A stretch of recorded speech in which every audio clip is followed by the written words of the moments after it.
let's go to Hawaii. Actually, I'd really like to go to Hawaii. It's warm, it's nice. It's pretty much the opposite of Wisconsin because there's oceans and happy people and no slush. Anyway, Hawaii is the most stratified social structure that we see in the Pacific. Now, of course, Hawaii famously will become a U.S. territory in 1898. It becomes a state in 1959. Going back even further, it will be unified into more or less a single state, not tied to the United States, in 1795. And they have a tradition of their own gods. Hawaii tends to be a little bit isolated from the other Polynesian societies. So we see development of different forms. And one of these gods is KukaIlimoku, which I will only pronounce once, probably. Gods are pervasive in Hawaiian culture. The chiefs will always claim a lineage to the gods. This is ruling by divine right.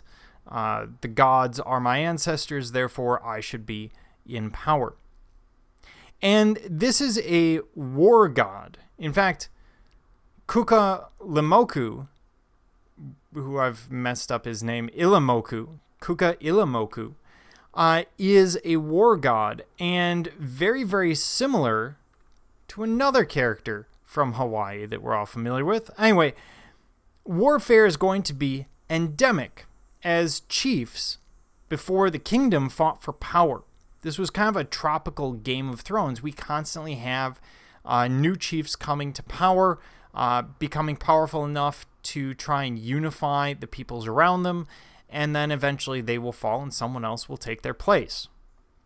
Now this god, and here we see a better representation, stood in a temple central to the first king. He's 4 feet tall with this particularly fierce warlike expression. Now, war being such a key element of Hawaiian culture, it's not surprising that we see a warlike or warrior god. We see enlarged, angular eyes, and just because it's sort of stylized, so it's a little tricky to pick out some of these issues, I will try and pick them out for you. Here is the eye going around. It looks like a piece of the headdress, but that would be this enlarged eye. We see a wide open mouth here. Obviously, you see the teeth that run around. And this wide open mouth is going to be there to give a sense of ferocity. The teeth are there to express anger. Because, of course, we don't just smile at the enemy. Usually you bare your teeth. We even use the term today very commonly. We see a very muscular body. And this is a muscular body in a specific state. It's in a state of tension. The muscular body is laid out as if he's a bodybuilder on stage trying to tense all of his muscles. Well, the same thing would happen in combat. You're up front, you're in the line, you're waiting to fight, and you're going to tense and you're going to prepare yourself. So it's pretty common. It gives it that warlike feel. It also gives it that feel of someone who is incredibly strong, incredibly powerful. So we see also a faceted treatment of the musculature.